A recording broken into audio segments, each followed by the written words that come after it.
aquí con nosotros.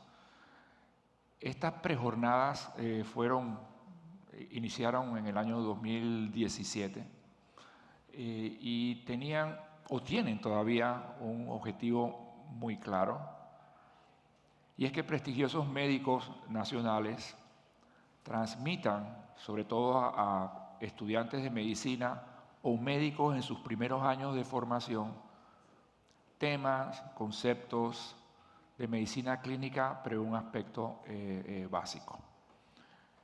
Y eso es lo que va a pasar en la mañana de hoy también, que vamos a hacer una revisión por diferentes especialidades: pediatría, ginecología, medicina interna, incluyendo cardio, neumo, y también medicina aguda, medicina de urgencias.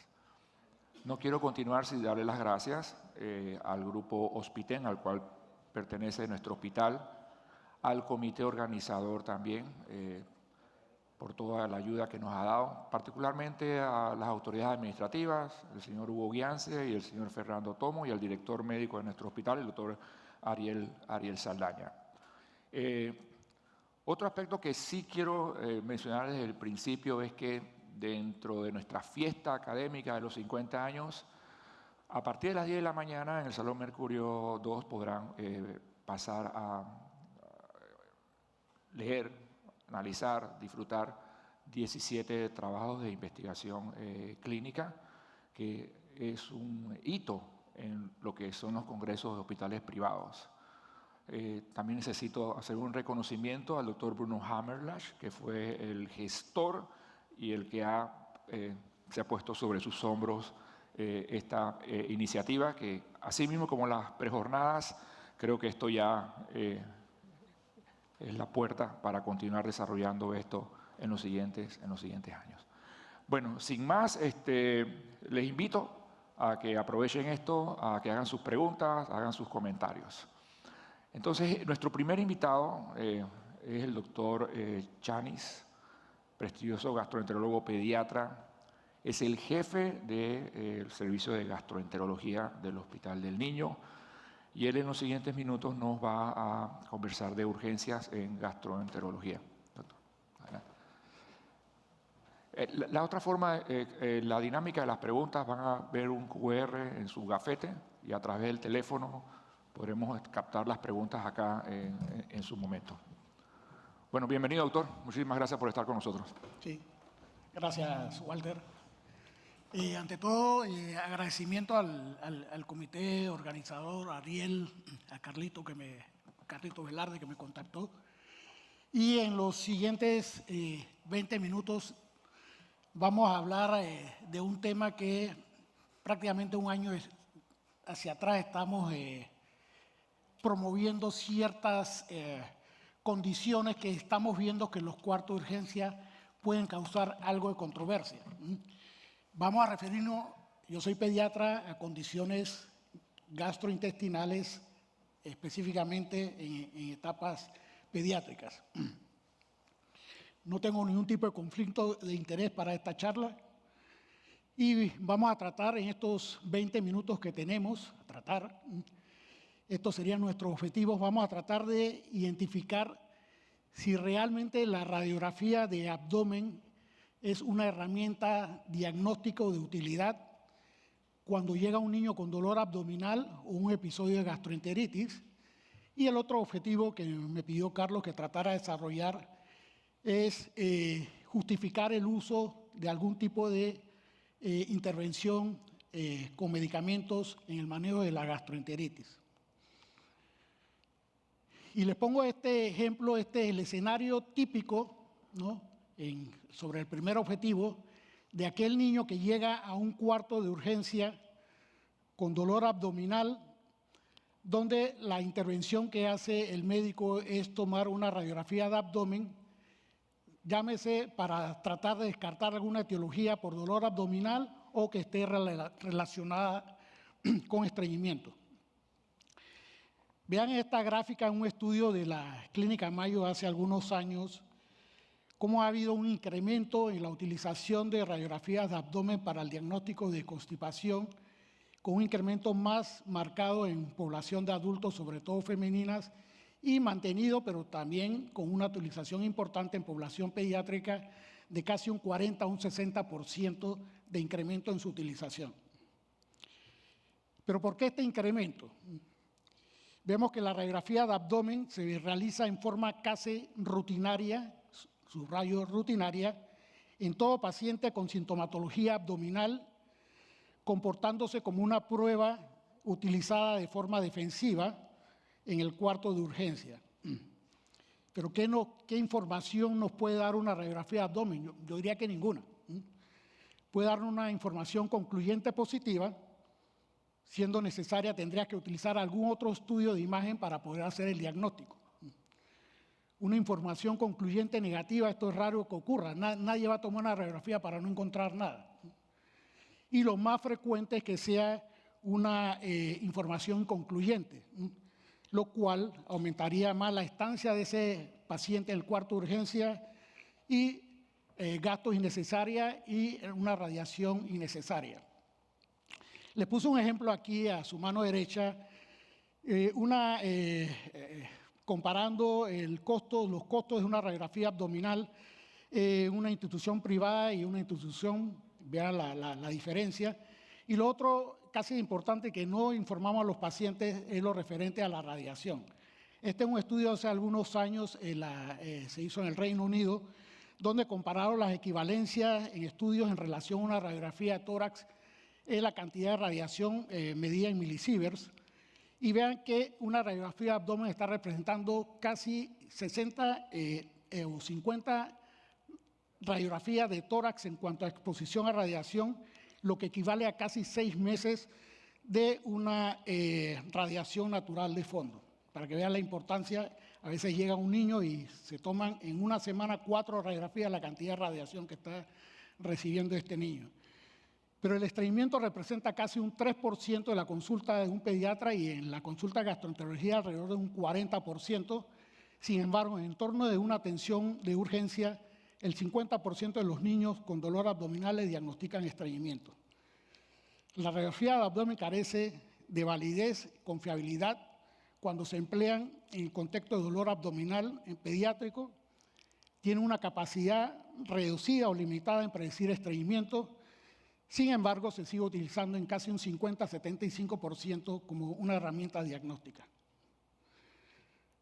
Las indicaciones, según la Academia Americana de Radiología, su publicación desde el 2011, quitan a la radiografía de abdomen para el diagnóstico de dolor abdominal y la Sociedad Australiana y de Nueva Zelanda únicamente dicen que estas son las indicaciones para tomar una radiografía de abdomen. Casos de un abdomen agudo, una perforación intestinal, sospecha de cuerpos extraños, que eso lo vemos mucho en pediatría. Sin embargo, en las 2 primeras siempre vas a necesitar otra prueba de imagen para confirmar el diagnóstico.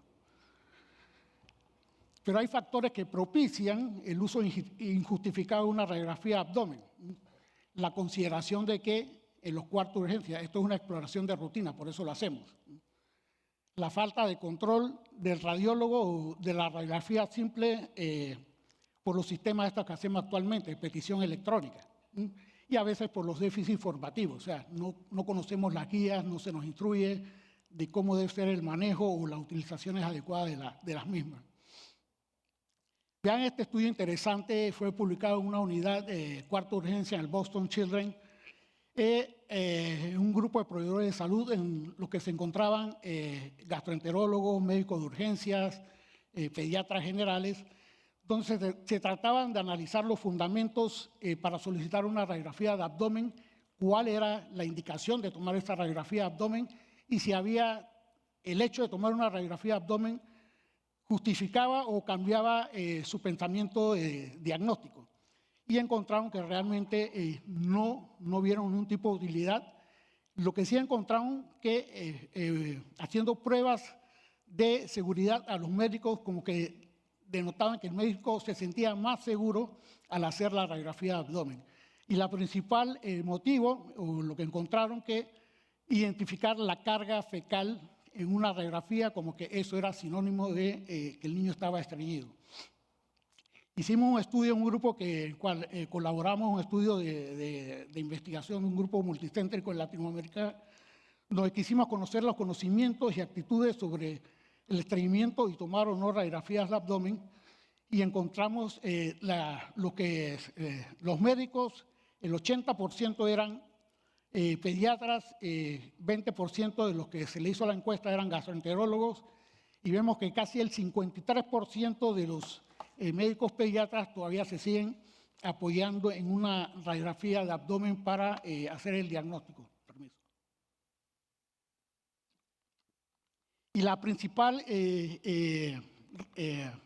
condición que encontramos de estos médicos eran que hacían una radiografía de abdomen para evidenciar la presencia de materia fecal, y en segundo lugar para ver si el niño estaba o no impactado. Este otro estudio analiza 4 estudios sistemáticos donde se trata de evaluar por un sistema de puntuación la carga fecal. Todos, excepto el de Barr, que fue el primero que comenzó con esto, ninguno evidenció la utilidad, o sea, la correlación de una carga fecal con el diagnóstico de estreñimiento. Este otro estudio también realizado en una unidad terciaria en Ascension St. John Hospital, donde se trató de evaluar la precisión de la radiografía de abdomen. Igualmente no encontraron un tipo de asociación entre la clínica y la presencia de heces en una radiografía de abdomen. Se han encontrado en estudios también que el tomar una radiografía de abdomen puede hacer que hagamos falsos diagnósticos, como en este estudio de pacientes que se le tomó radiografía a una unidad de cuarto de urgencia por dolor abdominal, y de esa cantidad que se tomaron radiografía de abdomen, un porcentaje alto tenían falsos diagnósticos, diagnósticos erróneos, entre esos apendicitis perforada, invaginación, intususcepción. Entonces, para resumir, las sociedades principales en las cuales nosotros seguimos, europea y norteamericana, no avalan el uso de la radiografía de abdomen. El otro punto que vamos a tocar es acerca de la utilidad de los antibióticos, antiméticos o los inhibidores de bomba en el manejo de la gastroenteritis aguda.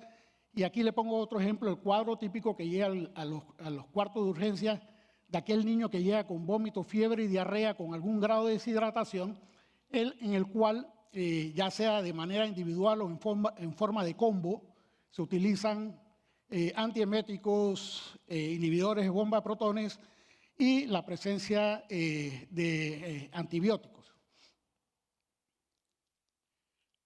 Reconocer la gastroenteritis aguda según la etiología nos facilitaría conocer los desenlaces clínicos y el tratamiento.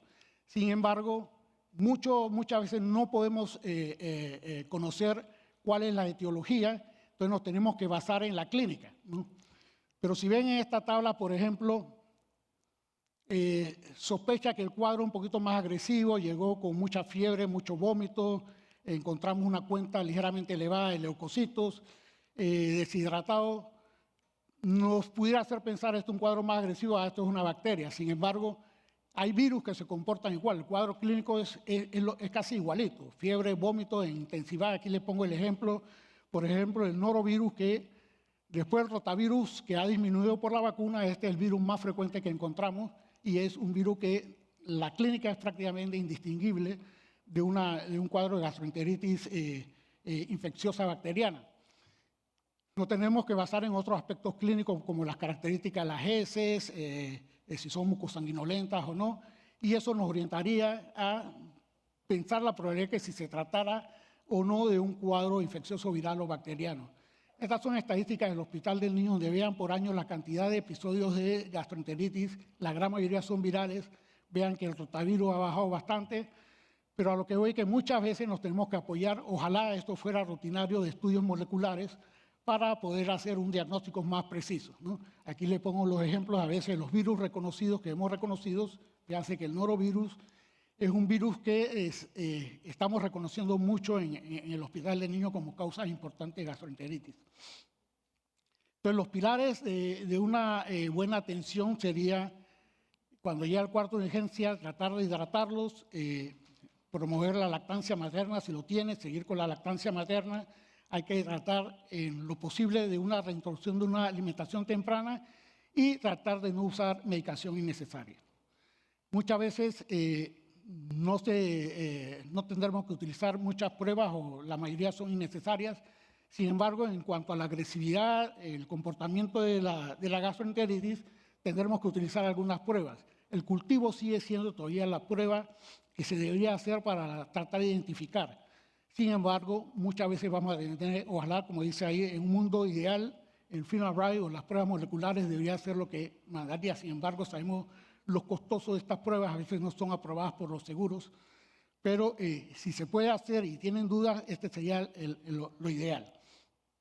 Sabemos que hay algunas bacterias que van a hacer necesariamente utilizar antibióticos, como la Shigella, el Clostridium, antiparasitario para Giardia y entamoeba histolítica. Sin embargo, hay otras bacterias que hay que considerar o no utilizar antibióticos, como es la salmonela. Saben que la salmonela se autolimita y puede causar un estado de portador asintomático si se le da tratamiento, pero hay condiciones como las que están ahí en las cuales habría que dar, sobre todo en niños lactantes. Hay otras bacterias, por ejemplo, la Escherichia coli enterohemorrágica, sobre todo aquellas cepas Shiga positivas, que el dar antibióticos podría dar un cuadro de un síndrome hemolítico urémico.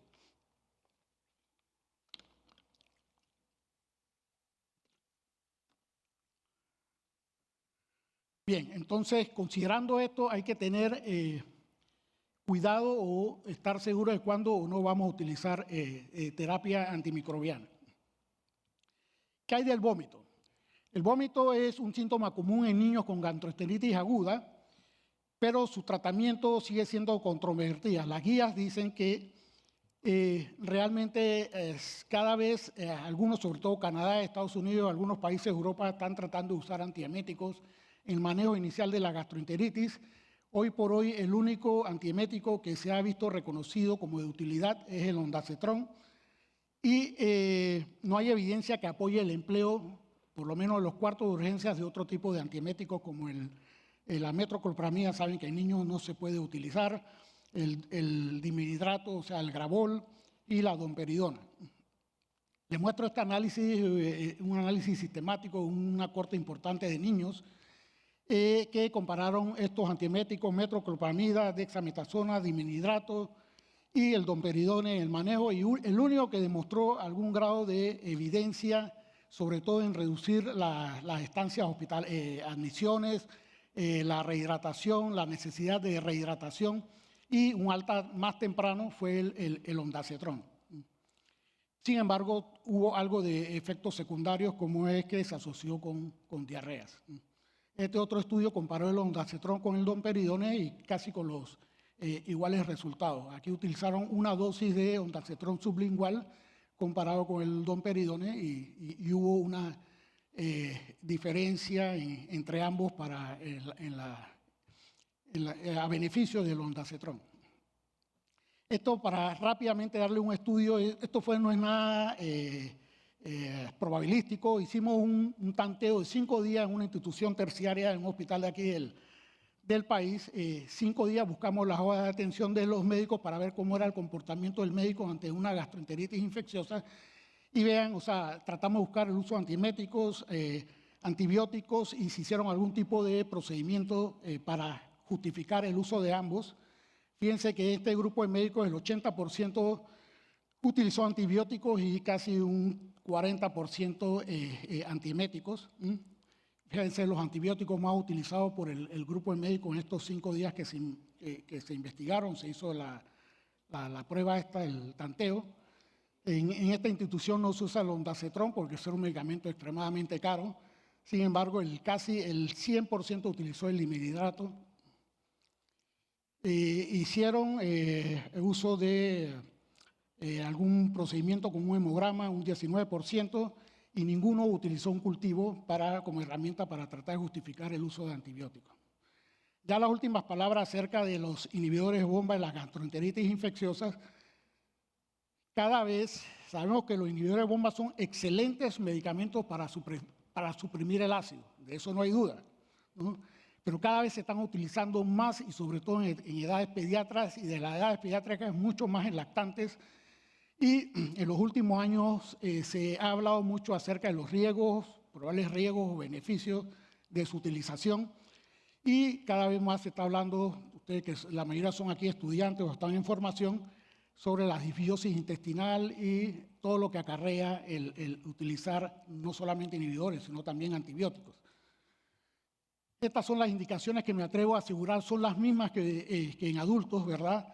Las indicaciones para la utilización de los inhibidores de bombas, específicamente para enfermedad por reflujo documentada, erosiva o la no erosiva, la enfermedad úlceropéptica, la esofagitis eosinofílica, una condición que tiene más o menos unos 15 años de estar existiendo y cada vez vemos más, las dispepsias funcionales, la infección comprobada por Helicobacter pylori, comprobada con biopsia, no por prueba en sangre o en heces, y los estados hipersecretores.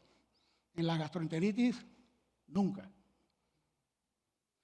Y para que conozcan los probables riesgos potenciales del uso de inhibidores de bomba que se han documentado, algunos más en población adulta que pediátrica. Sabemos la que está de moda ahorita son las infecciones por Clostridium difíciles, el sobrecrecimiento bacteriano, lo que se está hablando mucho, el SIBO, en población de lactantes, las enterocolitis necrotizantes y las candidemias. Sabemos que el ácido es importante para la absorción de nutrientes, se ha visto problemas en la absorción de hierro, calcio, magnesio, algunos pólipos, nefritis intersticial en población adulta. Sabemos que incrementa el riesgo en pacientes de diarrea por bacterias. Este es un estudio de una corte grande de seguimiento casi por 24 años en Rotterdam, que se agarraban grupos y que estaban tomando inhibidores de bomba y se vio que era más propenso a desarrollar, se encontraron más gastroenteritis infecciosa en estos pacientes que estaban consumiendo inhibidores de bomba. Pues ya para terminar, hay que encontrar un equilibrio, ¿no? Todo está basado en las buenas prácticas, siempre documentarse con evidencia científica, saber las indicaciones, contraindicaciones de cuándo usar o no usar la medicación, el tiempo que hay que utilizarla. Con esto es todo y muchas gracias.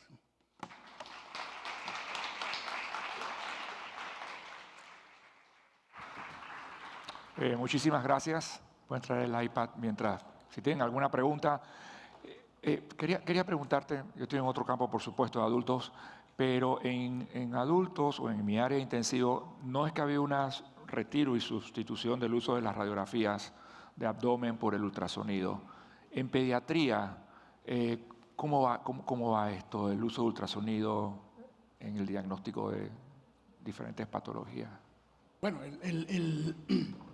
yo creo que no creo que varíe entre adultos y pediatras, siempre hay que saber para qué envío la prueba. Definitivamente, en unidades de cuidado intensivo, que creo que es donde viene referida la pregunta, la radiografía básicamente la utilizamos para, uno, saber la localización de un catéter, si lo hemos puesto bien o no es mal.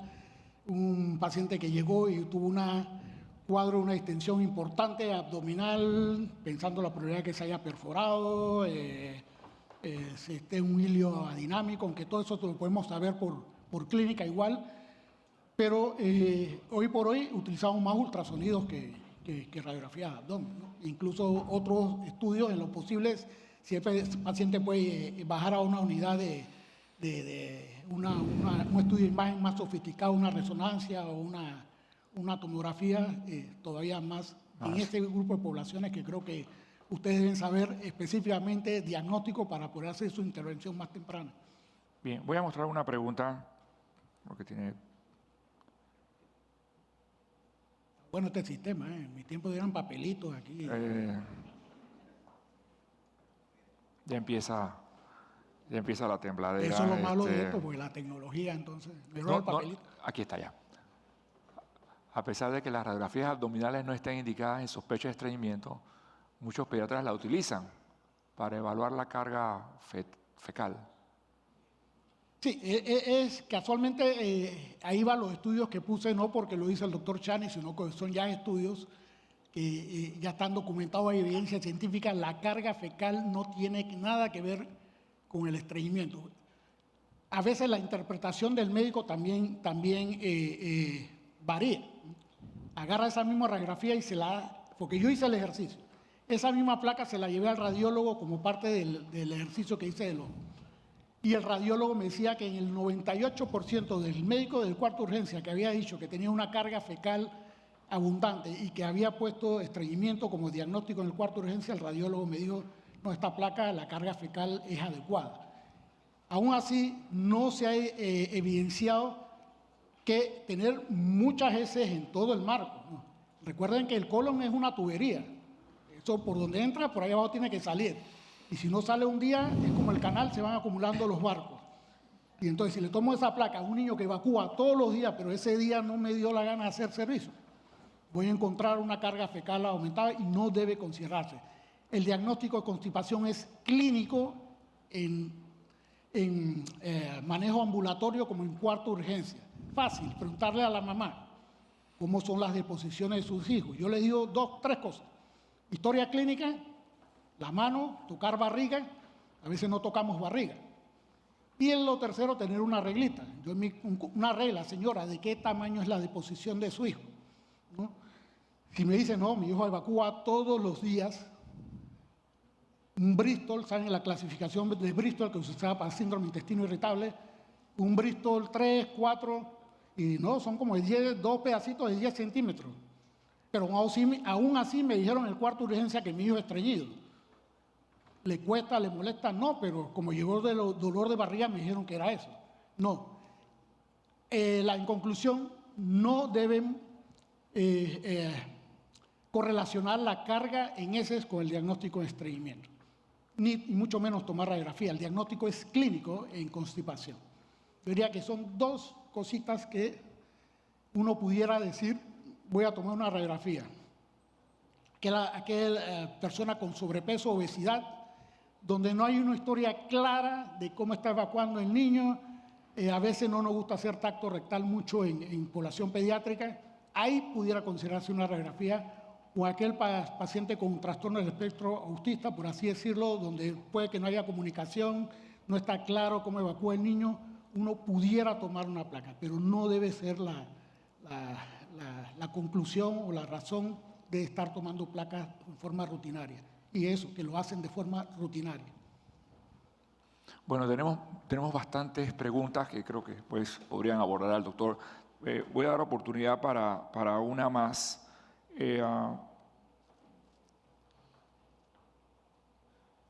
Por favor, comente sobre el uso de zinc en gastroenteritis aguda. Esa es una pregunta interesante. Las normas, las guías lo dicen que deben utilizarse en el manejo de la gastroenteritis aguda en niños, sobre todo niños mayores de 6 meses. No está muy indicado, no hay tantos estudios en menores de 6 meses el uso del zinc como un coadyuvante al tratamiento de la gastroenteritis. Sin embargo, cuando uno revisa las guías latinoamericanas, europeas y norteamericanas, dicen para los pacientes para las personas o países que están en vía de desarrollo. En Europa no lo usamos porque aquí nosotros somos desarrollados en todas estas cuestiones, ¿no? Sí es un nutriente que se pierde mucho con la gastroenteritis. A veces el aporte no es necesario, en la gastroenteritis se pierde, en los pacientes desnutridos. Yo diría, hay que seguir las normas. Las normas dicen que se debe utilizar. Pero lo usamos así a cañón en pacientes con cierto grado de desnutrición, ahí sí está bien justificado. Pero sí, las guías lo dicen, que en nuestros países hay que utilizar 10 miligramos por 10 a 14 días. Vía oral en mayores de 6 meses. Muy bien, muchísimas gracias. Le pido un fuerte aplauso al doctor Chanis. Bien, el siguiente tema, aquí hay bastantes estudiantes de medicina, seguramente cuando ven un hemograma completo, a lo mejor rápidamente ven cómo está la hemoglobina, el hematocrito, las plaquetas y los leucocitos. Y ahí vámonos, ¿no? Sin embargo, hay una cantidad de información increíble después de eso. Para eso vamos a llamar a un pediatra oncólogo de muchísima experiencia, el doctor Jaime Boyd, trabaja en el Hospitén, que es el nuevo nombre, Hospitén, Hospital Paitilla, no sé cómo, hablarnos de cómo se analiza un hemograma en niños. Doctor Boyd, bienvenido y gracias por estar con nosotros.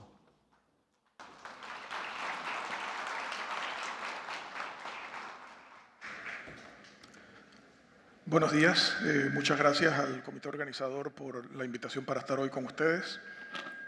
¿El puntero dónde quedó?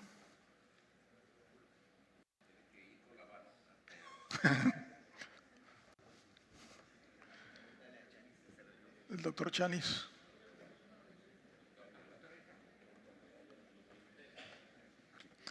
Este es el... Bueno. Como mencionaron, pues vamos a hablar sobre lo que es el hemograma. El hemograma es probablemente la prueba que más usamos en pediatría, e incluso en adultos también es una prueba que típicamente un médico ve no uno, sino muchos hemogramas cada día, todos los días. Y con frecuencia hablo con médicos que siguen viendo solamente la hemoglobina y los glóbulos blancos y ni las plaquetas a veces.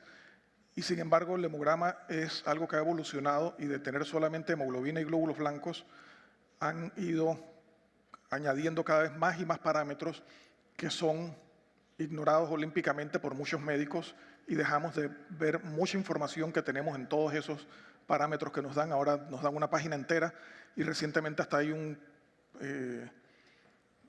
analizador nuevo que tiene incluso 2 páginas para un solo hemograma de tantos parámetros que nos da. Aunque lo que voy a hablar es pues, principalmente enfocado en niños y adolescentes, pues algo que se aplica, la mayor parte de lo que voy a decir, pues se aplica también a adultos. El VH tradicional, pues antes tenía solamente la hemoglobina, el hematocrito y los glóbulos blancos, y solamente si uno pedía adicionalmente como un requisito, como una solicitud especial, le daban a uno el número de glóbulos rojos y las plaquetas, con lo que uno podía calcular el volumen corpuscular medio.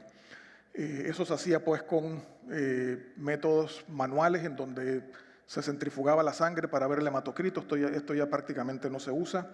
En el microscopio se diluía un poco de sangre y se veía en el microscopio en la cámara de Neubauer, que es la que vemos acá a la derecha. Y con eso se contaba pues, el número de glóbulos blancos o de glóbulos rojos que tenía el paciente, o de plaquetas. Sin embargo, hoy en día hay máquinas cada vez más modernas y con más parámetros donde se mete un tubo de sangre, saca una gota y le da a uno 2 páginas enteras de parámetros del hemograma en cuestión de segundos. Así es que vamos a hablar pues sobre, primero mencionar cómo funcionan estas máquinas y después hablar qué hacemos con esos parámetros. El principio que utilizan para contar las células es lo que se llama, o una de las cosas que usan es el principio de impedancia eléctrica de Coulter. Wallace Coulter fue el que lo describió y por eso lleva el nombre de él, de Coulter. Y se basa en que el plasma, como está lleno de electrolitos, es un conductor muy bueno de la electricidad. Sin embargo, las células son muy pobres conductores de electricidad. Así es que lo que se hace es que se pone como vemos a la derecha, pues se pone la sangre en... Acá se pone pues una solución que tiene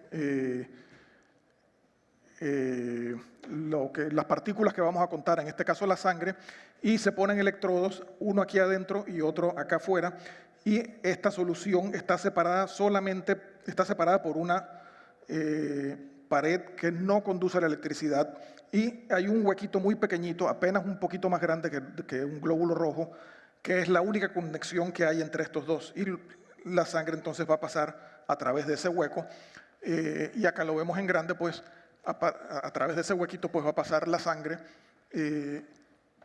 y esto es lo que vamos a ver. Cuando no está pasando un glóbulo rojo o un glóbulo blanco, cuando no está pasando una célula, lo que está pasando es plasma. El plasma conduce muy bien la electricidad, así es que va a haber mucha corriente pasando. Cada vez que pasa una célula, se interrumpe o disminuye dramáticamente la corriente y entonces eso se puede contar el número de pulsos que hay. No solamente se puede contar el número de pulsos que hay, sino que se puede ver qué tamaño tiene ese pulso. Así es que el número de eventos nos da el número de células, el tamaño del pulso nos da el tamaño de la célula, y con eso pues podemos hacer un recuento del número de partículas, en este caso de glóbulos rojos que hay, y el tamaño promedio es lo que es el volumen corpuscular, y estos son los glóbulos rojos que son un poquito más chicos, los que son un poquito más grandes, y así sucesivamente. Las máquinas más modernas no solamente usan el principio de impedancia de Coulter, sino que usan también láser. Lo que se hace es que se pasa la sangre por un capilar muy delgado, también apenas un poquito más grueso que un glóbulo rojo o un glóbulo blanco, se pasan entonces en fila india y hace exactamente lo mismo, nada más que en vez de contarlo por el principio de impedancia de Coulter, lo que usan es luz. Se pone un láser de un lado y se pasa a través de estas células que están pasando, a través del tubo por donde van pasando las células, y eso va contando. Entonces cada vez que pasa una célula va a haber una sombra acá en un receptor que hay enfrente del láser, y eso cuenta pues también el número de células que están pasando.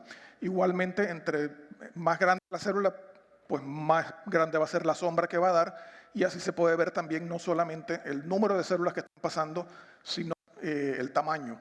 Y se puede incluso poner un receptor en un ángulo, ya sea de 90 grados o el ángulo que sea, y eso nos va a dar la luz que se refleja en la célula. Aquí no es la sombra que está pasando, sino la luz que se refleja en la célula.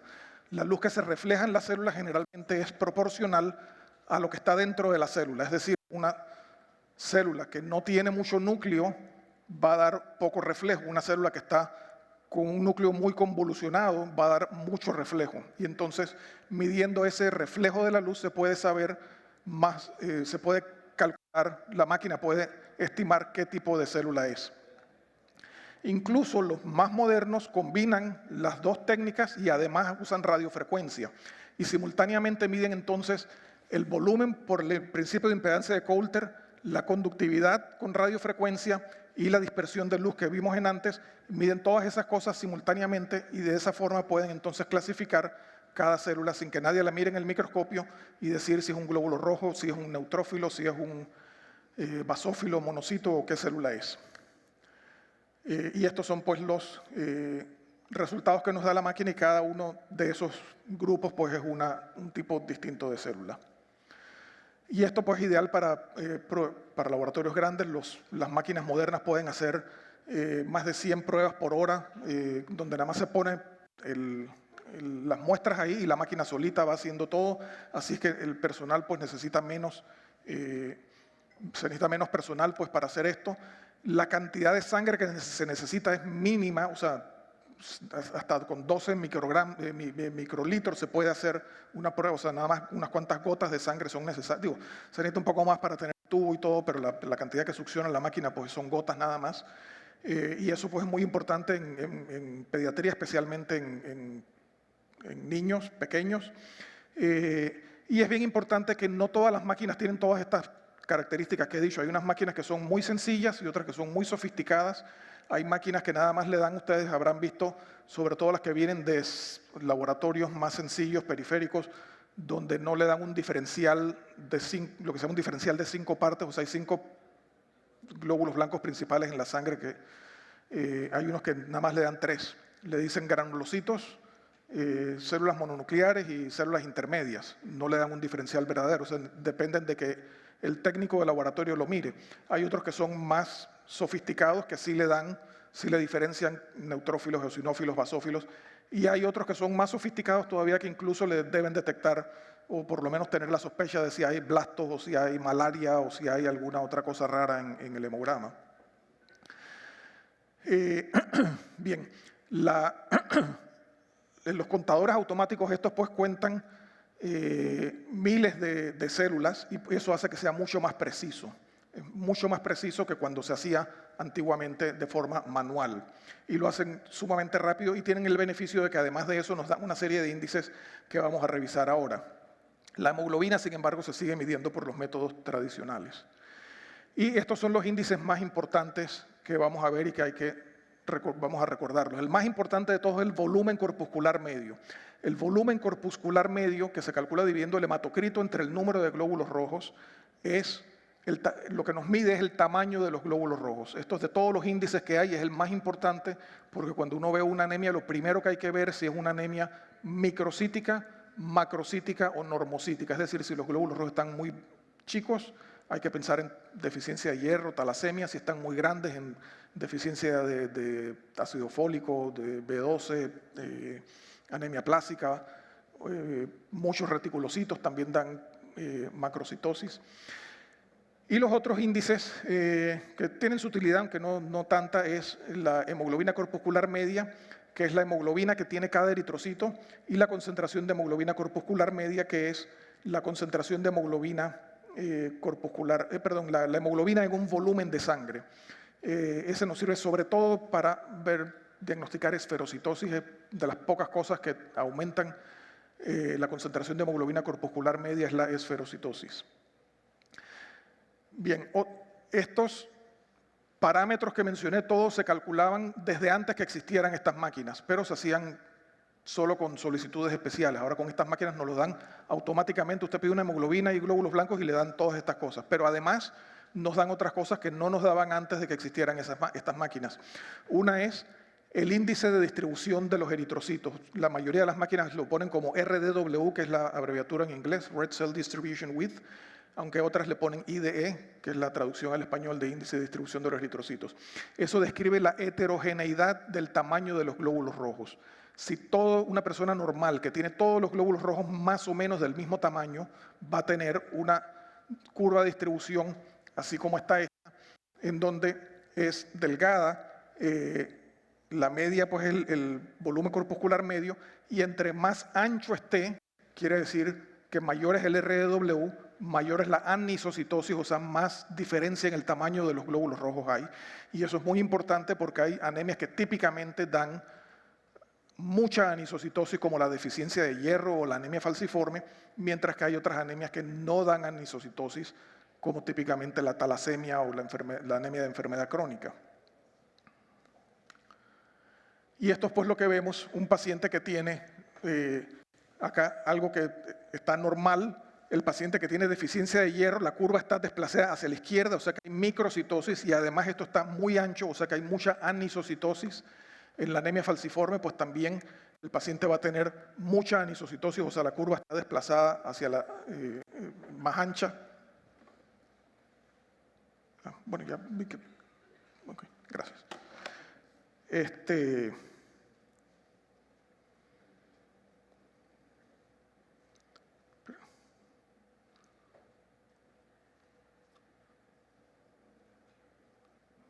¿Cuál fue el...? Ah, ya lo vi.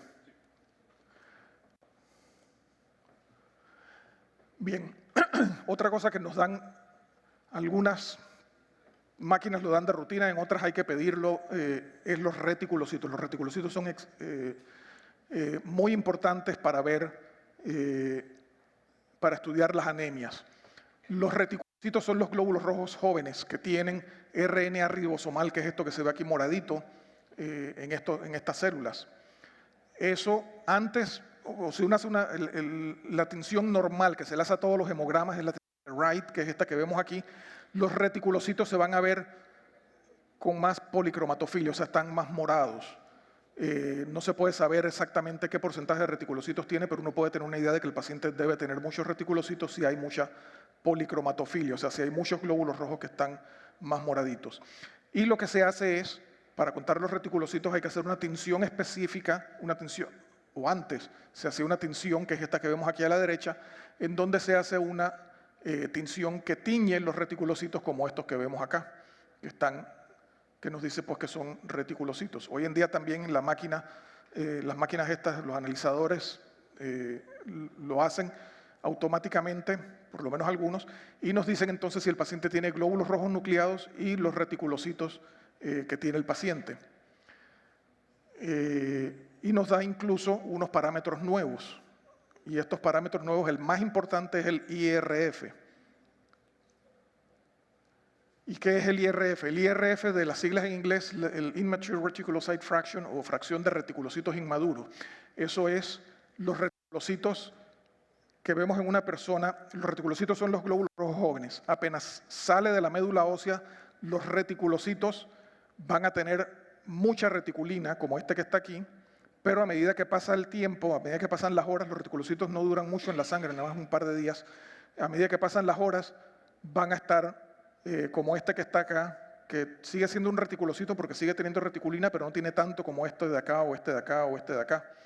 Y después que pasan unas horas más, están como este que está marcado como A, donde apenas tiene un poquito de reticulina. Así es que estos son glóbulos rojos, perdón, son reticulocitos jóvenes, estos son reticulocitos que no son jóvenes, que ya están a punto de convertirse en un glóbulo rojo normal. Y esto se puede ver en las máquinas estas, el analizador de hematología, y nos dice los glóbulos rojos los separa de los reticulocitos maduros y los separa de los reticulocitos inmaduros, y acá los glóbulos rojos nucleados. Y el IRF, o la fracción de reticulocitos inmaduros, es la relación que hay entre los reticulocitos maduros y los inmaduros. Y esto es una... técnicamente lo que se divide es los reticulocitos altos y medios entre el total de reticulocitos. Y eso es algo que es muy útil porque el valor, a veces unas máquinas lo expresan como una fracción, otras lo expresan como porcentaje, y eso a veces causa confusión porque en unas máquinas es de 0 a 1, mientras que en el otro es de 0 a 100, el valor normal, y eso a veces puede que enrede a alguien que lo vea por primera vez. Pero bueno, lo normal es más o menos 0.24, más o menos 0.11, y esto es algo que se correlaciona con el nivel de eritropoyetina y los receptores de transferrina. Y la principal utilidad que tiene es que es el primer parámetro que aumenta en un paciente que se está recuperando. Un paciente que se recupera por el motivo que sea, tenía una deficiencia de hierro y usted le dio hierro, antes de que se suba la hemoglobina, y la hemoglobina se demora varios días en subir, los reticulocitos suben antes, pero todavía antes de que suban los reticulocitos empiezan a subir el IRF. Así es que es el primer parámetro que empieza a subir, ya sea en un paciente que tenía deficiencia de hierro, le dieron hierro, o el paciente que usted le dio quimioterapia y ahora está pancitopénico, y empiezan a recuperarse. Generalmente la primera índice de que se está recuperando es un aumento en el IRF. Y bien, los glóbulos blancos también los miden estas máquinas, recordando pues los neutrófilos, linfocitos, monocitos, eosinófilos y basófilos son las células que normalmente vamos a ver en la sangre periférica. Las máquinas estas más sencillas son muy buenas en hacer un diferencial cuando todo está normal. Cuando las cosas no están tan normales, a veces las más sencillas tienen más dificultad, pero las más modernas pues sí son bastante buenas en ver células anormales incluso. El diferencial se puede hacer manualmente mirándolo en el microscopio. Tiene el problema de que es algo que demora mucho tiempo, así es que en un laboratorio grande que tiene poco personal, pues le es más difícil hacerlo manualmente, pero tiene la ventaja de que es mucho más certero. Hay que tener claro que la diferencia entre la certeza y la precisión, el diferencial automatizado y todo lo que sale de la máquina del contador de células es mucho más preciso que el manual, pero el manual es mucho más certero que el de la máquina. ¿Esto qué significa? Que usted manda la misma muestra a varios laboratorios, todos los automatizados le van a dar casi que el mismo resultado, mientras que usted lo manda, porque le cuenta miles de células, pero el manual que le cuenta unas cuantas células, pues va a tener una variabilidad muy grande entre un laboratorio y otro. Sin embargo, si la máquina no ve que hay grumos de plaquetas, o no ve que hay blastos, o no ve que hay algunas cosas que sí se deben ver cuando uno lo mira en el microscopio. Así es que uno es más preciso, el otro es más certero. El recuento de plaquetas pues también lo mide igual que los glóbulos rojos o los glóbulos blancos con el Coulter. Nos da nuevos parámetros plaquetarios. El más importante de todos es el volumen plaquetario, el tamaño de las plaquetas. En una persona normal, generalmente entre más plaquetas tiene, más chicas tienden a ser. Entre menos plaquetas tiene, más grandes tienden a ser. Pero en las personas que tienen trombocitopenia, que es donde más nos importa esto, Generalmente las plaquetas jóvenes son más grandes, las plaquetas viejas tienden a ser más chicas, así es que el paciente que tiene trombocitopenia porque está destruyendo sus plaquetas tiende a tener un volumen plaquetario, típicamente, por ejemplo, una trombocitopenia inmune, lo que antes se llamaba una púrpura trombocitopénica. Esos pacientes van a tener un volumen corpuscular, un volumen plaquetario medio elevado, mientras que el paciente que tiene una trombocitopenia porque no produce plaquetas tiende a tener plaquetas pequeñas, un volumen plaquetario bajo.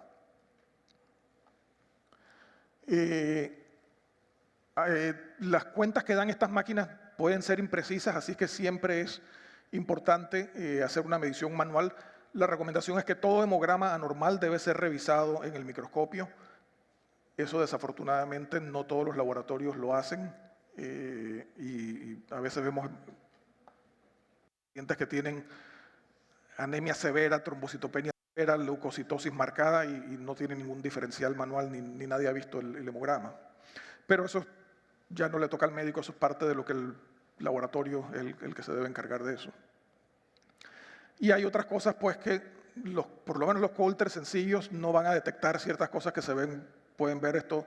Es malaria, por ejemplo, los Coulter sencillos no van a reconocer eso, aunque ahora los más nuevos y más sofisticados sí pueden hacerlo.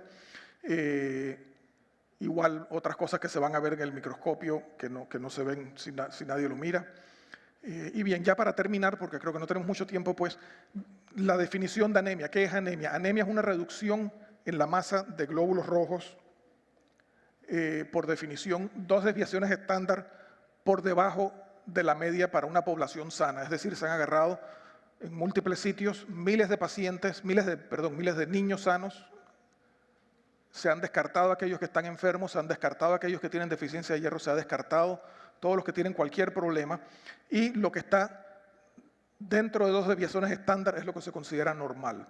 Es decir, por esta definición, el 2.5% de la población sana, por definición, tiene anemia.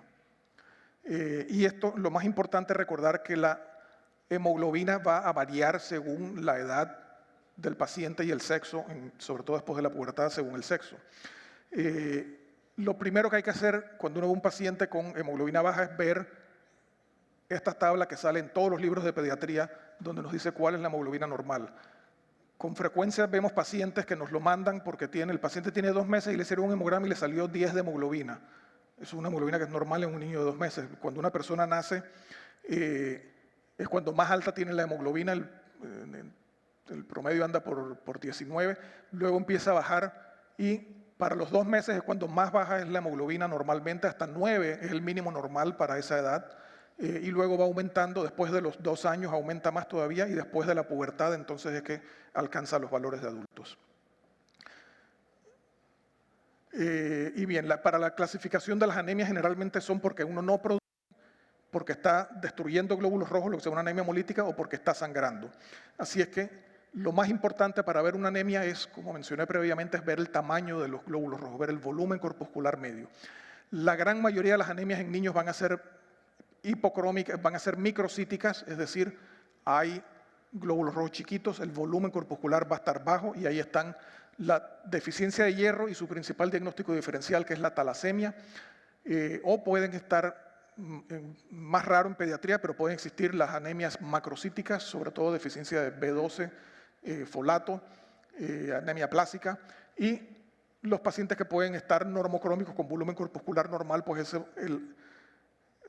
el número de diagnóstico diferencial pues es mucho más amplio, hay que ver los reticulocitos a ver si está hemolizando o no, y según eso pues ver si es un problema de la hemoglobina, un problema de anticuerpos o qué es lo que tiene el paciente. Y yo creo que por interés del tiempo pues podemos suspender aquí.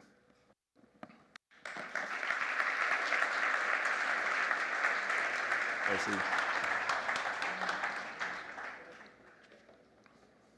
Bueno, hay una pregunta, creo que más que todo de...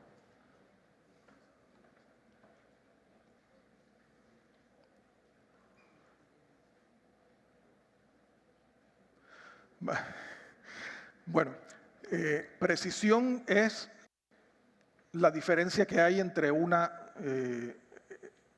la probabilidad de decir el mismo resultado varias veces. Si usted agarra un hemograma, o sea, la pregunta es qué es la diferencia entre precisión y certeza. Las máquinas automatizadas son mucho más precisas, pero no son tan certeras como el método manual. La máquina me refiero al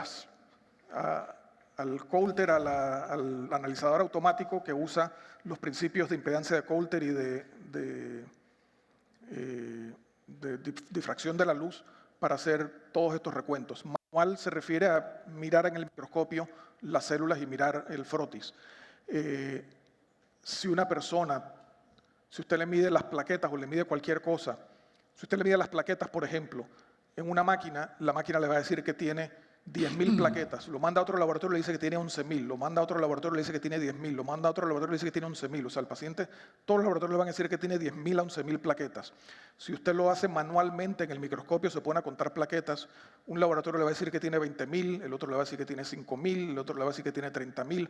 O sea, no es muy preciso el recuento, y eso se aplica a plaquetas y a diferencial y a todo lo demás. O sea, hay mucha variación en lo que uno ve en el microscopio porque uno está contando unas cuantas células, mientras que en la máquina está contando miles y miles de células. Así que la máquina es mucho más precisa, pero lo que se ve en el microscopio es mucho más certero, porque, por ejemplo, si el paciente tiene blastos, aunque algunas de las máquinas más modernas pueden poner que hay sospecha de blastos, muchas de las máquinas más sencillas no detectan eso del todo. Sin embargo, si usted mira eso en el microscopio, usted sí debe ver que el paciente tiene blastos. Igual, si el paciente tiene, por ejemplo, grumos de plaquetas, donde las plaquetas se han pegado unas con las otras, la máquina va a contar todo el grumo como si fuera una sola plaqueta y le va a salir que el paciente tiene trombocitopenia cuando lo que tiene es una pseudotrombocitopenia, no tiene una trombocitopenia real.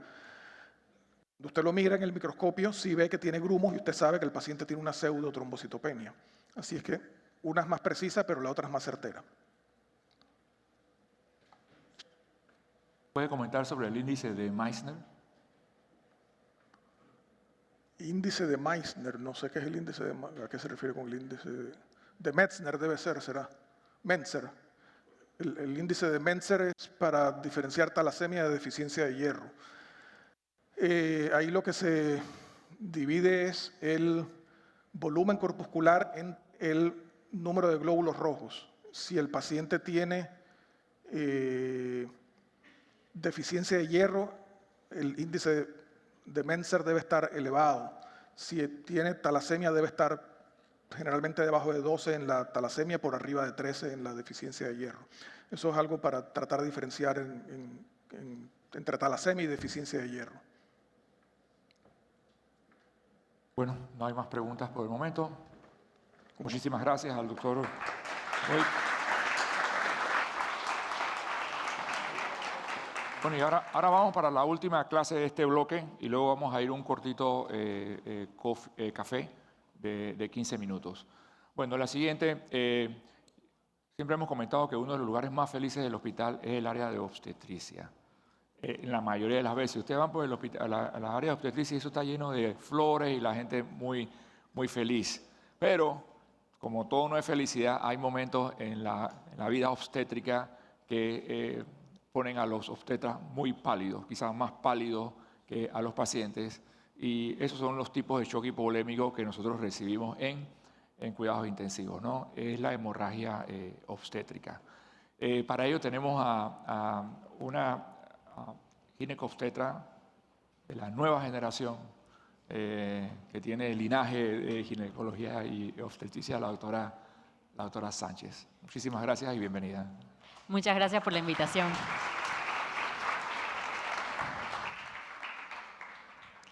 Bueno, muy buenos días. Yo soy la doctora Joan Sánchez, ginecóloga obstetra. Y hoy, como justamente nos acaban de decir, pues voy a hablar de un tema que a nosotros los ginecólogos nos aterra. Nos aterra porque es una verdadera urgencia y les voy a ir presentando por qué es una verdadera urgencia y qué es lo que tenemos que hacer, no solamente para identificar, sino para manejar esto. Porque no solamente a los ginecólogos obstetras nos puede tocar estar en un evento de hemorragia obstétrica, sino que a cualquiera de ustedes, en un avión, viajando, una paciente da luz y empieza a sangrar, llaman a un médico y todo el mundo se esconde. Así que bueno, aquí les voy a mostrar un poquito qué es lo que hay que hacer, cómo lo identificamos y cómo lo manejamos.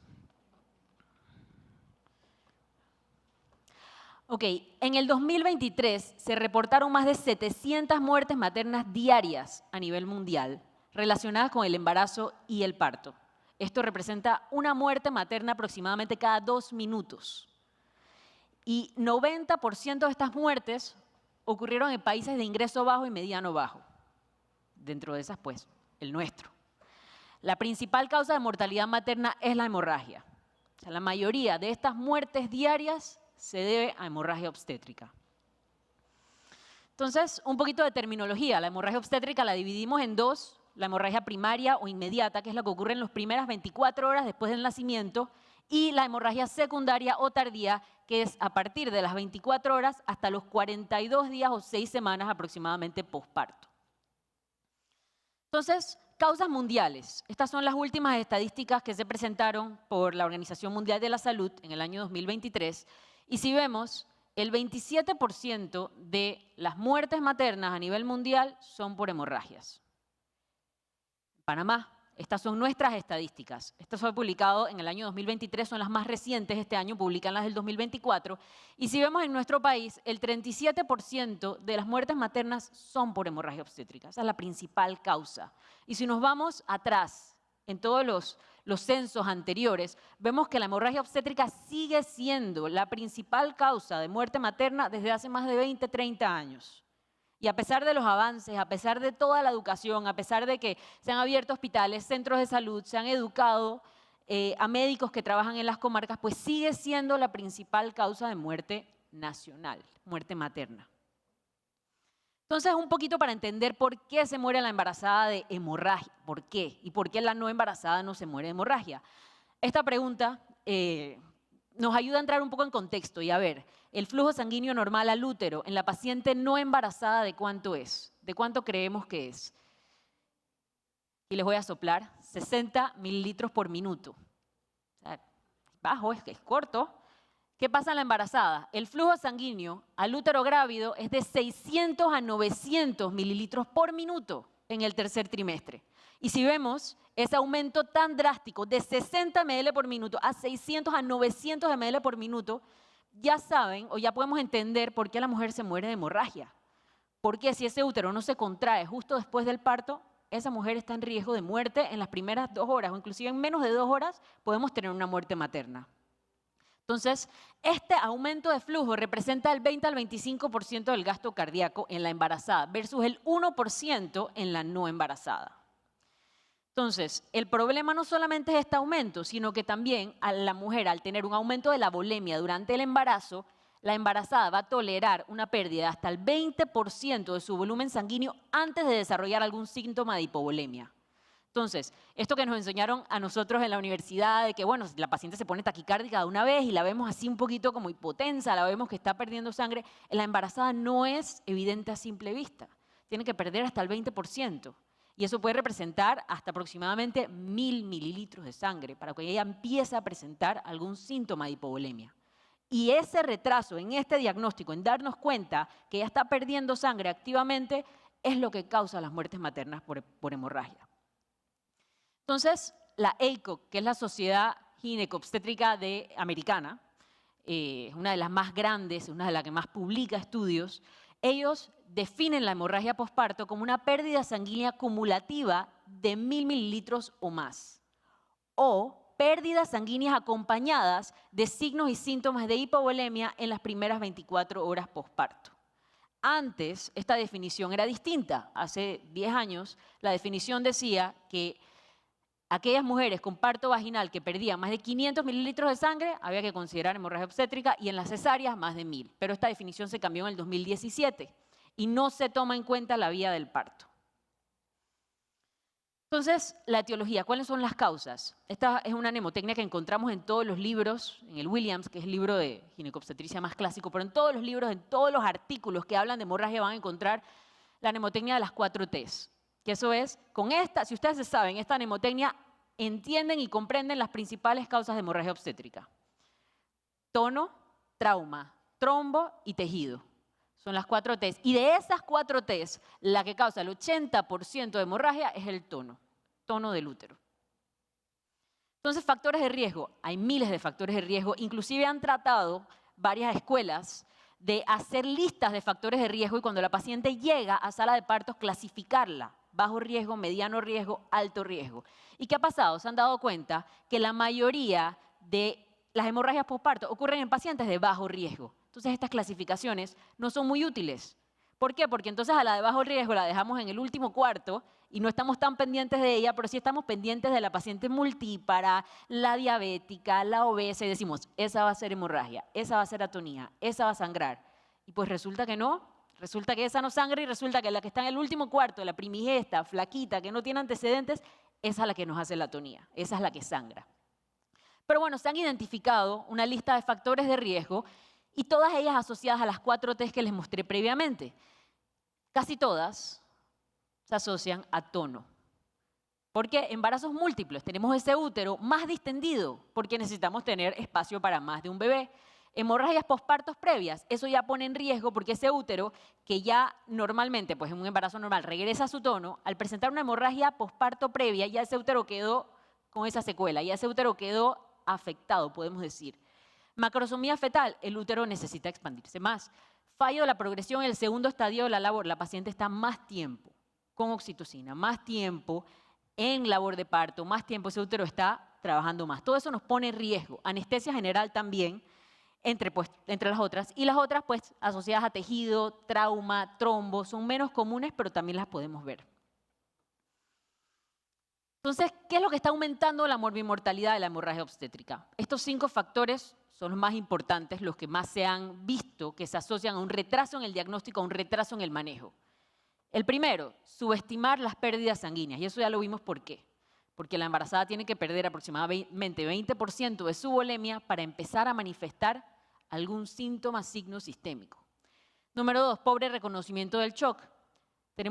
Nosotros también, inclusive los ginecobstetras, una tendencia a subclasificar la cantidad de sangre o a subestimar la cantidad de sangre de la paciente. Y ahora les voy a mostrar unas imágenes para que entiendan por qué esta subestimación. El uso tardío del protocolo de transfusión masiva nos da miedo decir, activen el protocolo de transfusión masiva, nos da miedo empezar, porque decimos, si activamos ese protocolo, ¿y ahora qué yo hago? ¿Ahora cuál es el siguiente paso? Entonces tendemos a retrasar, empezar esos pasos y la paciente sigue sangrando y cada vez es más difícil controlar el cuadro. Una reanimación inadecuada, pocos líquidos, la oxitocina se demora, no hay otros uterotónicos, la enfermera no puede canalizar la vía, que el interno no está, nos demoramos.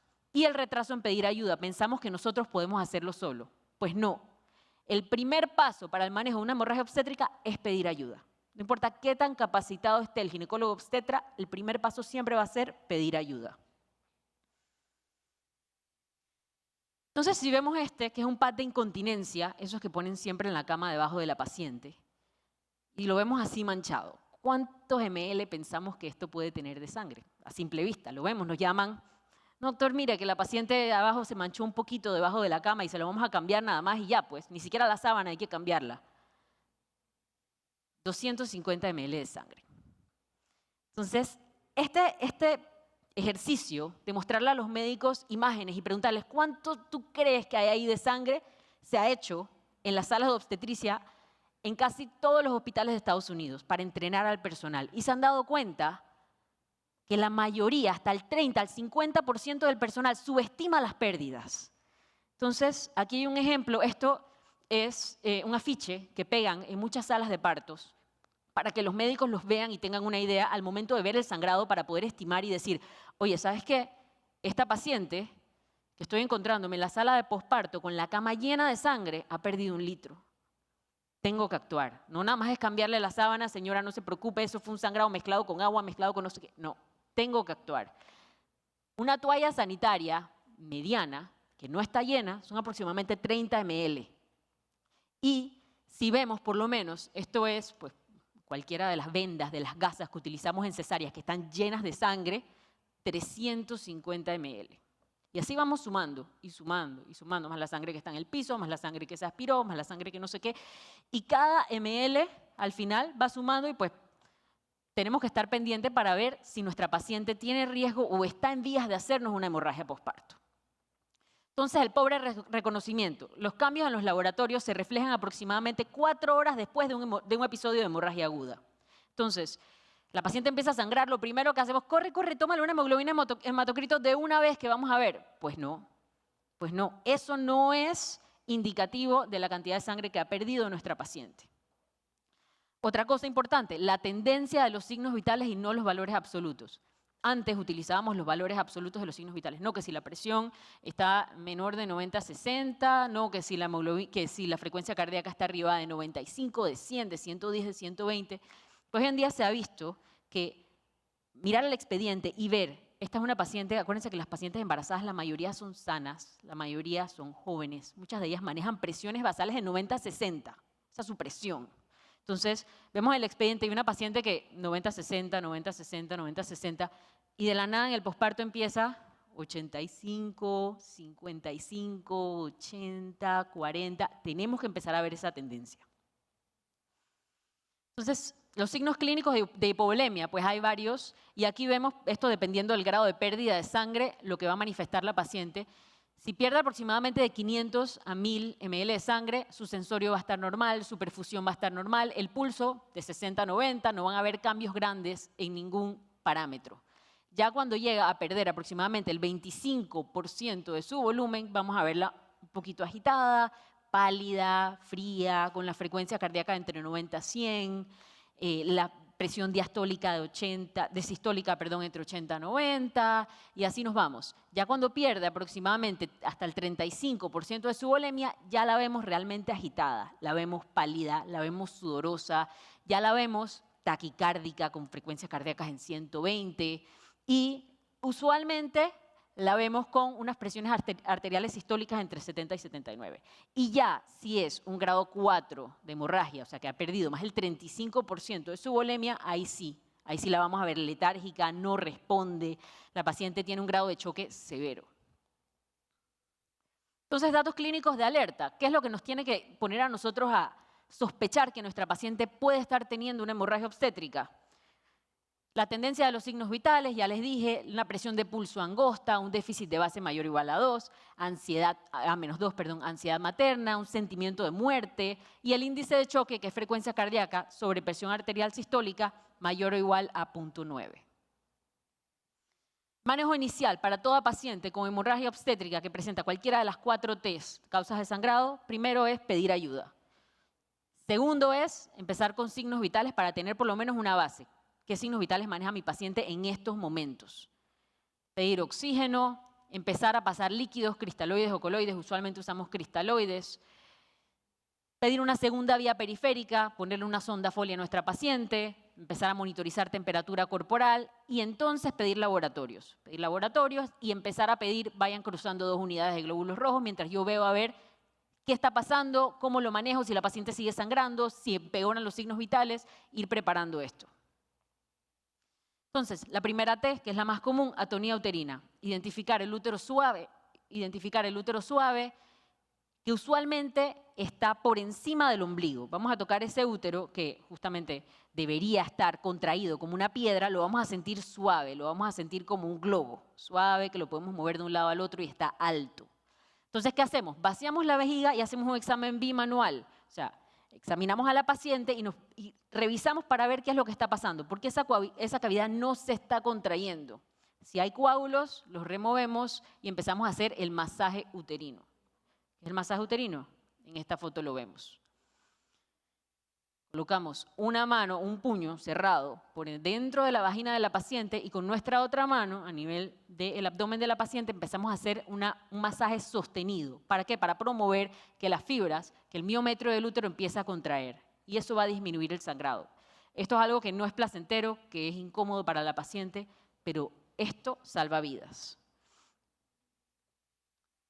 ¿Cómo prevenimos? Prevención, manejo activo del tercer estadio de la labor. ¿Cómo hacemos esto? Con la oxitocina. La oxitocina profiláctica a toda paciente justo después de dar a luz se le indica oxitocina. Tenga o no tenga factor de riesgo para hemorragia obstétrica. Inclusive en África, esta foto que ven acá arriba es una foto de un dron. que en África se ha utilizado para mandar oxitocina a los pueblos que no pueden guardar la oxitocina porque la oxitocina no se puede guardar a temperatura ambiente, hay que guardarla en frío.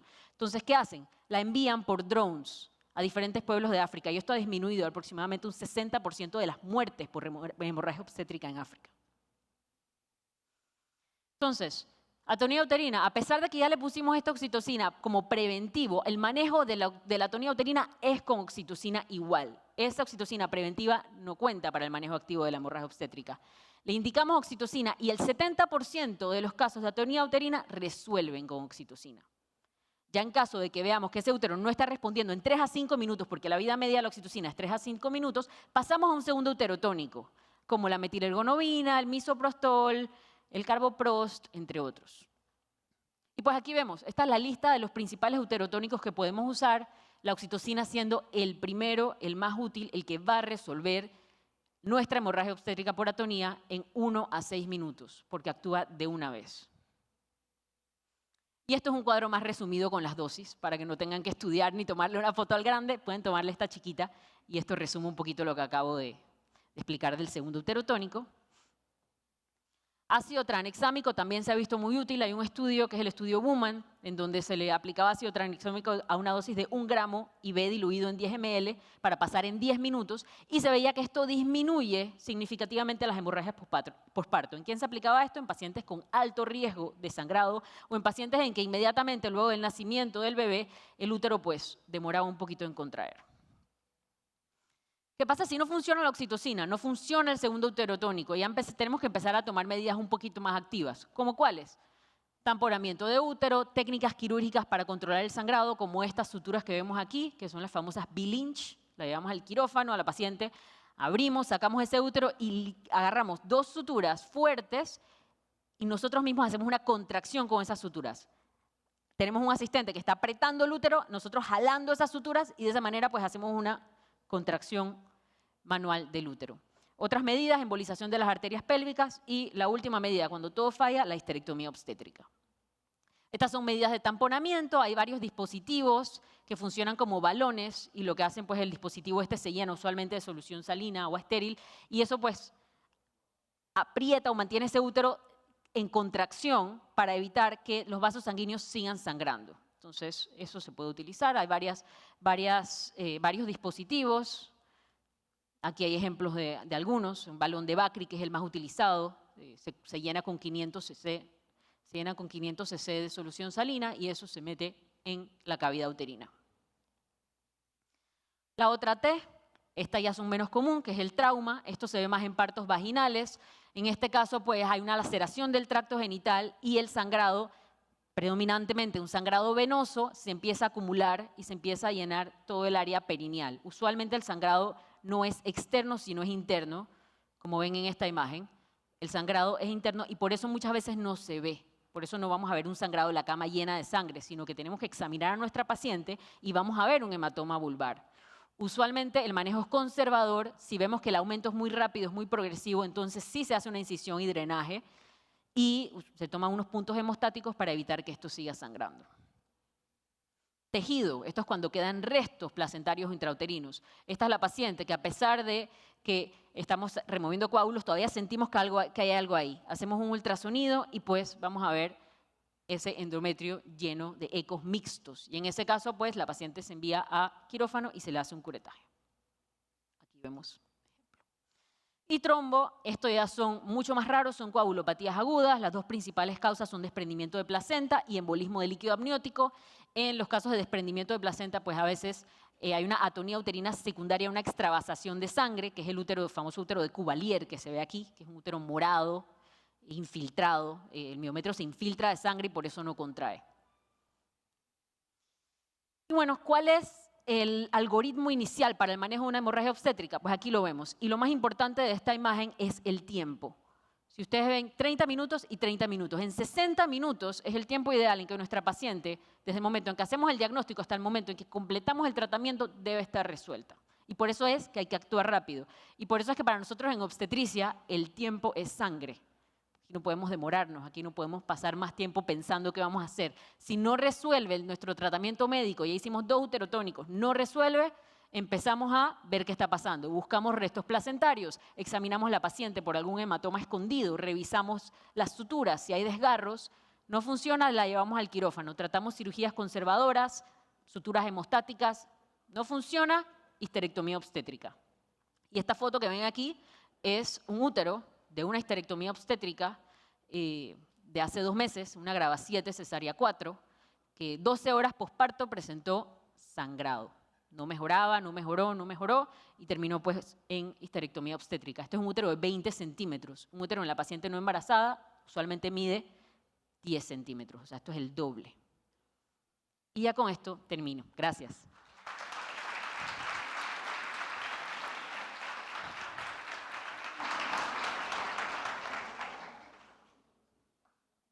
Oiga, doctora, ¿usted podría contarnos su experiencia con su primera hemorragia obstétrica? Bueno, ¿Qué pasó? ¿Qué? Ajá. era médico interno, de hecho, Ajá, en ven. el Hospital Santo Tomás y me llamaron un día de la sala de posparto porque había una paciente desplomada con sangre, el piso lleno de sangre y yo estaba en mi primer mes de internado. O sea, no sabía ni dónde, ni siquiera sabía en qué piso era la sala de posparto. Y me llaman y lo primero que yo hice fue salir corriendo, decir ayúdenme, ayúdenme, los residentes operando, no había ninguno, no había más nadie disponible, los otros internos, uno dormido, el otro por allá.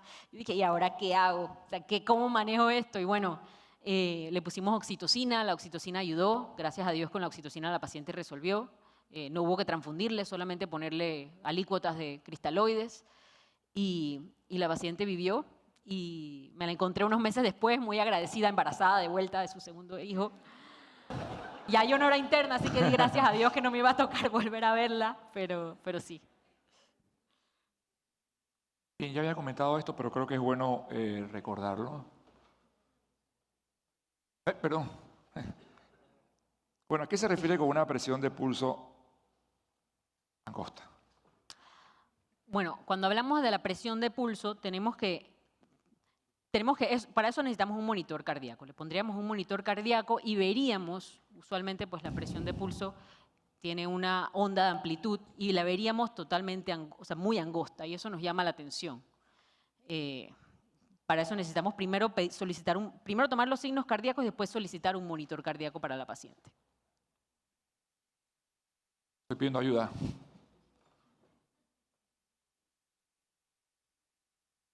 Doctora, la utilización de productos, aparte de plasma y esto como factores de coagulación, Octaplex, Feiba y esto. Sí, eso está indicado, especialmente cuando las hemorragias obstétricas son masivas, son grado 4. Indicamos pues un protocolo de transfusión masiva, iniciando siempre con glóbulos rojos empacados, siguiendo entonces el plasma fresco congelado, se le pasan plaquetas, aféresis de plaquetas, factores de coagulación, pues dependiendo del grado de hemorragia, dependiendo de la causa y dependiendo si la estamos controlando. Usualmente el protocolo de transfusión masiva inicia en la sala de intensivos o con el equipo de intensivistas al lado, pues apoyándonos, ya sea en el quirófano o ya sea justo después de salir del quirófano. Esto es. Voy a lo que. Red flags. O sea, si los datos, preguntan si los datos tradicionales, ya lo mostró, pero para recordar, ¿cuáles son los red flags de una hemorragia posparto temprano? Los que nos llamaría la atención, o sea, lo que nos preocuparía. Sí, pero, había comentado de que estos sistemas de clasificación de alto riesgo en la práctica realmente no tienen. Para recordar, ¿cuáles serían esos red flags? Bueno, los red flags, primero que todo, una paciente que tuvo una hemorragia obstétrica previa, eso ya para mí es un signo de alarma de que puede volver a presentar una. Segundo, las grandes multíparas. Usualmente después de 4 embarazos y a partir del 5.º embarazo también empezamos a pensar y nos empezamos a preparar en caso de que haya una hemorragia obstétrica. Las pacientes con embarazos múltiples, usualmente pacientes con productos macrosómicos, pacientes con polidrapnios, cualquier paciente que por alguna causa tenga una sobredistensión del útero, paciente con miomatosis de grandes elementos y además embarazada, todos esos son factores de riesgo, o aquellas pacientes que ya tienen alguna coagulopatía de base conocida, un factor von Willebrand, que es la más común pues, en las mujeres de edad joven, o alguna deficiencia plaquetaria durante el embarazo que también nos haga pues, estar pendientes durante el embarazo. Muy bien, otra pregunta, creo que es... además del diagnóstico precoz y el uso de oxitocina, ¿qué estrategia considera clave implementar desde el nivel inicial de atención durante la atención activa del parto para prevenir un sangrado Bueno, masivo? lo más clave de todo es la educación al personal. Yo pienso que si todo el personal está claro de cómo detectar una hemorragia obstétrica y el manejo inicial, se puede prevenir y también podemos manejarlo mucho más rápido. Podemos lograr esas metas de tiempo que presenté en los algoritmos de 30 minutos. Estar claros que apenas se activa un código de hemorragia obstétrica, que la enfermera va a estar ahí canalizando a nuestra paciente, poniéndole un monitor cardíaco, que vamos a tener a alguien ayudándonos pues, a tomar decisiones, buscando la oxitocina, haciéndole la compresión bimanual, revisando útero. O sea, si tenemos al personal entero entrenado, que de hecho en la sala de partos de Paitilla es impresionante, las enfermeras están claras, ellas de una vez actúan. La verdad es que eso nos ayuda no solamente a manejar activamente, sino que a prevenir complicaciones a la larga. Aquí tenemos pues, muchos estudiantes de medicina y médicos en la fase inicial de su formación. Si le pidiera un mensaje clave para que se lleven a la casa, ¿cuál sería? Bueno, primero que todo, no tener miedo. Si ustedes ven una paciente que les llama la atención, no están seguros de lo que están viendo. Mire, estos signos vitales, yo le tomé la frecuencia cardíaca, no estoy segura, me parece que está elevada, yo creo que ella está sangrando. No tengan miedo de tomar decisiones, no tengan miedo de activar ese chip de, hey, yo creo que esta paciente está sangrando un poquito más de lo normal. Yo creo que esta paciente la veo así como rara. Yo hablé con ella hace media hora y ahora no me está hablando bien, la veo sudorosa, la veo pálida. ¿Saben qué? Tomen acción. Eso es lo que yo siempre digo.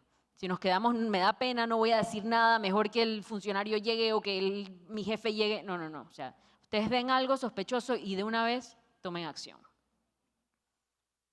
Muchísimas gracias, doctora. Por favor, un fuerte aplauso para la doctora Sánchez. Muchas gracias. Gracias. Bueno, ahora tenemos unos cuantos minutitos, unos 10 minutos, 15 para tomar un café. Y luego regresamos con el otro bloque que es muy, muy importante. No se pierdan la siguiente clase, que es cómo se toma la presión bien. Same